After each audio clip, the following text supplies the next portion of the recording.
လွန်ခဲ့တဲ့9နှစ်ကပေါ့ကောင်းပွိုင်ရုပ်လေးဝူဒီနဲ့သူ့ရဲ့ချစ်သူတိုးချောင်းသူရုပ်လေးဘိုးပိတ်တို့ဟာအန်ဒီရဲ့စွမ်းအားထင်းကစားစရာကားလေးဖြစ်တဲ့ IC ကိုမိုးတက်မုံတိုင်းရဲ့ကနေအသက်လူပြီးကယ်တင်ခဲ့ကြပါတယ်ဒါပေမဲ့ကယ်တင်လို့လည်းပြီးတော့ဘိုးပိတ်ဟာအင်ရှင်တစ်တယောက်စီအလူခံပုံးနဲ့ပါသွားခဲ့ရပါတယ်ဝူဒီတယောက်သူမနဲ့အတူလိုက်သွားဖို့စဉ်းစားခဲ့ရင်လည်းနောက်ဆုံးမှာတော့သူ့ရဲ့တခင်လေးအန်ဒီအနားမှာပဲကြံရိတ်ခဲ့ဖို့ဆုံးဖြတ်လိုက်ပါတယ်နှစ်တွေအများကြီးကြာပြီးနောက်မှာတော့ဆယ်ကျော်တက်ရွယ်ရောက်လာတဲ့အန်ဒီဟာကောလိပ်မသွားခင်မှာသူ့ရဲ့ကစားစရာအားလုံးကိုဘော်နီလို့ခေါ်တဲ့ကလေးမလေးတယောက်စီလွှဲပြောင်းလူတန်းခဲ့ပါတယ်ကစားစရာတွေကတော့တခင်တရလို့ဝမ်းသာနေကြပေမဲ့ဝူဒီကတော့အန်ဒီစီမာတော့ကလို့အချစ်ဆုံးကစားစရာမဟုတ်တော့တဲ့အတွက်ဒီပတ်ဝန်းကျင်အစ်စ်မှာအသားကျဖို့ရုန်းကန်နေရပါတယ်ဘော်နီဟာဝူဒီရဲ့ကောင်းပွိုင်ကျဲပွင့်တဲ့စိတ်ကိုဖြုတ်ပြီးဂျက်စီကိုတက်ပေးလိုက်တယ်လို့ကစားတဲ့အချိန်မှာလည်းဝူဒီကိုလုံးဝထဲ့မကစားပဲပစ်ထားခဲ့ပါတယ်ဘော်နီမူဂျိုချောင်းစတက်ရမယ့်နေ့မှာတော့ဝူဒီကစိတ်ပူလုံးလို့သူမရဲ့ကြောပိုးအိတ်ထဲကိုတိတ်တဆိတ်ခိုးဝင်လိုက်ပါတယ်ကျောင်းရောက်တဲ့အခါအတန်းဖော်တယောက်ကဘော်နီရဲ့လက်မှုပစ္စည်းတွေကိုလူယူသွားခဲ့ပါတယ်အဲ့ဒီအခါဝူဒီကအမိုက်ပုံးရဲကနေပလတ်စတစ်ခက်ရင်းစုံအပါအဝင်ပစ္စည်းကျွင်းကြံတွေကိုတိတ်တဆိတ်ပြန်ကောက်ပေးခဲ့ပါတယ်ဘော်နီကအဲ့ဒီပစ္စည်းတွေကိုတုံးပြီးမျက်လုံးပြူးပြူးလေးနဲ့ကစားစရာတစ်ခုပြုတ်လုပ်လိုက်ပြီးဖော်ကီလို့နာမည်ပေးလိုက်ပါတယ်ဖော်ကီလေးဟာဘော်နီရဲ့ကြောပိုးအိတ်ထဲမှာအသက်ဝင်လာခဲ့ရင်မဲ့သူဟာကစားစရာမဟုတ်ပဲအမိုက်ပဲဖြစ်တယ်လို့တွေးပြီးအမိုက်ပုံးထဲမှာပဲနေချင်နေတဲ့စိတ်တန်ရာပြဿနာနဲ့ရင်ဆိုင်ရပါတယ်ဖော်ကီဟာဘော်နီရဲ့အချစ်ဆုံးကစားစရာဖြစ်လာတဲ့အတွက်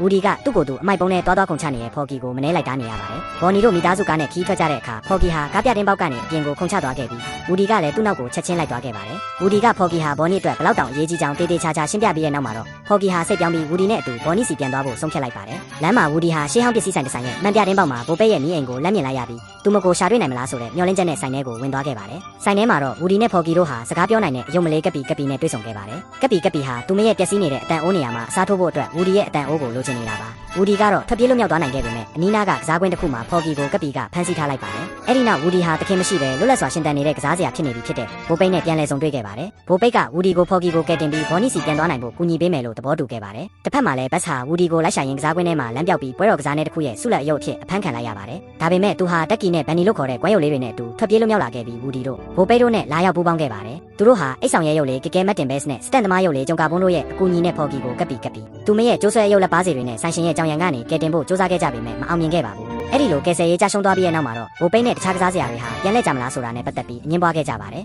ဝူဒီကတော့ဖော်ကီကိုသူတယောက်တည်းပဲကယ်တင်နိုင်မယ်လို့စွတ်တရုပ်ဆုံးဖြတ်ခဲ့ပါတယ်နောက်ဆုံးမှာတော့ဝူဒီဟာဖော်ကီကိုပြန်လည်ရရှိဖို့အတွက်သူ့ရဲ့အတန်အိုးကိုကပီစီလိုလားလားနဲ့လဲပေးလိုက်ပါတယ်ကစားစရာတွေလမ်းခွဲခါနီးမှာပဲဝူဒီဟာကပီကိုစောင့်ကြည့်နေခဲ့ပါတယ်ကပီဟာသူ့မှာအချစ်ဆုံးဖြစ်ချင်တဲ့တခင်လေးဟာမိုနီရဲ့ညှင်းပယ်ခြင်းကိုခံလိုက်ရပါတယ်ဝူဒီကဝမ်းနဲ့ပူဆွေးနေတဲ့ကပီကိုနှစ်သိမ့်ပေးပြီးဘော်နီရဲ့ကစားစရာတွေကတစ်ခုအဖြစ်လိုက်ခဲ့ဖို့ဖိတ်ခေါ်ခဲ့ပါတယ်ဘိုးပိတ်ကလည်းတခြားသူတွေနဲ့အတူကူညီဖို့ပြန်လာပြီးဝူဒီနဲ့ပြန်လည်တင့်မြတ်သွားခဲ့ပါတယ်သူတို့ဟာရင်ပြင်စီကိုဥတီသွားကြစီဖော်ကီကဘတ်စ်နဲ့ဘော်နီရဲ့ကစားစရာတွေကိုတွားခေါ်ခဲ့ပါတယ်ကစားစရာတွေဟာဘော်နီအဖေမောင်းနေတဲ့ကားရဲ့ထိန်းချုပ်မှုကိုနှောက်ယှက်ပြီးကားကိုရင်ပြင်စီပြန်မောင်းလာအောင်လုပ်ခဲ့ကြပါတယ်ကပီဟာပွဲတော်ထဲမှာလမ်းပြောက်ပြီးငိုနေရဲ့ကောင်မလေးတယောက်ကိုမြင်တဲ့အခါဘော်နီစီလိုက်မဲ့အစားအဲ့ဒီခလေးမလေးရဲ့ကစားစရာဖြစ်ပေးဖို့ဆုံးဖြတ်လိုက်ပါတယ်ဒါကပဲအဲ့ဒီခလေးမလေးကိုလုံခြုံရေးဝန်ထမ်းစီတွားရတဲ့တတိကိုပေးစွမ်းနိုင်ခဲ့ပြီးမိဘတွေနဲ့ပြန်ဆုံစည်းခွင့်ရသွားစေခဲ့ပါတယ်ခြားရဟတ်နားမှာတော့ဝူဒီနဲ့ဘိုးပိတ်တို့ဟာလွမ်းစွပ်ဖွယ်နှုတ်ဆက်စကားဆိုခဲ့ကြပါတယ်ဒါပေမဲ့ဝူဒီကဘိုးပိတ်ကိုတစ်ခါပြန်ပြီးထားခဲ့ဖို့ဝေခွဲမရဖြစ်နေရတယ်အဲ့ဒီအခါဘတ်ကဝူဒီမရှိရင်လည်းဘော်နီကအဆင်ပြေသွားမှာပါလို့ပြောလိုက်တဲ့အတွက်ဝူဒီဟာဘော်နီစီမပြန်တော့ပဲဘိုးပိတ်နဲ့အတူနေခဲ့ဖို့ဆုံးဖြတ်လိုက်ပါတယ်ဝူဒီဟာသူ့ရဲ့ကောင်းပွိုင်ရဲ့မင်းကြီးတစ်စိတ်ကိုဂျက်စီလဲပြောင်းပေးခဲ့ပြီးသူ့ရဲ့သူငယ်ချင်းတွေကိုနှလုံးသားထဲကနေလိုက်လဲနှုတ်ဆက်လိုက်ပါတယ်အခုတော့ဝူဒီနဲ့ဘိုးပိတ်တို့ဟာတက်ကီ